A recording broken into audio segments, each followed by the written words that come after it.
பல தோல்விகள், பல போராட்டங்களை நம்முடைய வாழ்க்கையில தொடர்ந்து சந்திச்சுக்கிட்டே இருக்கும். அதுக்கு என்னன்னு யோசிச்சு பார்த்தோம்னா, பைபிள்ல ஆண்டவர் ஒரு விஷயத்தை செய்யாத இன்னொரு விஷயத்தை செய்ய அப்படிங்கிறார்.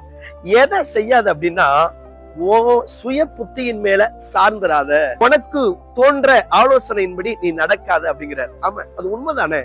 நிறைய நேரத்துல நமக்கு தோன்ற ஆலோசனையின்படி நடந்துதான் நம்ம தோத்து போயிடும். சரி, எதை அவர் செய்யணும் சொல்றாரு அப்படின்னா, கர்த்தரிடத்தில் நம்பிக்கையா இருந்து அவரையே நினைக்கணுமா. ஆமாங்க, ஆமா, சுய புத்தியின் மேல சாயாம அவரை நம்பி அவரையே நினைச்சோம்னா, அந்த வசனத்தின் அடுத்த பகுதி சொல்லுகிறது, அப்பொழுது அவர் உன் பாதைகளை செவப்படுத்துவார். அவர் நம்முடைய பாதைகளை செவப்படுத்துறதுக்கு ரெடி.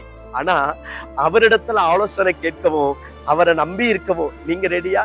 அப்படி நீங்க செஞ்சு பாருங்க.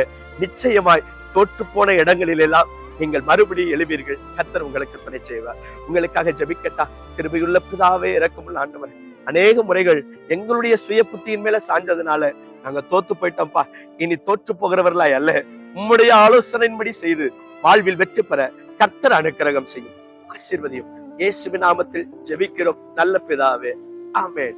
இன்னைக்கே போய் ஆண்டவருடைய ஆலோசனை கேளுங்க. வரப்போகிற நாட்கள்ல ஜெயத்தை காண்பீர்கள். God bless you.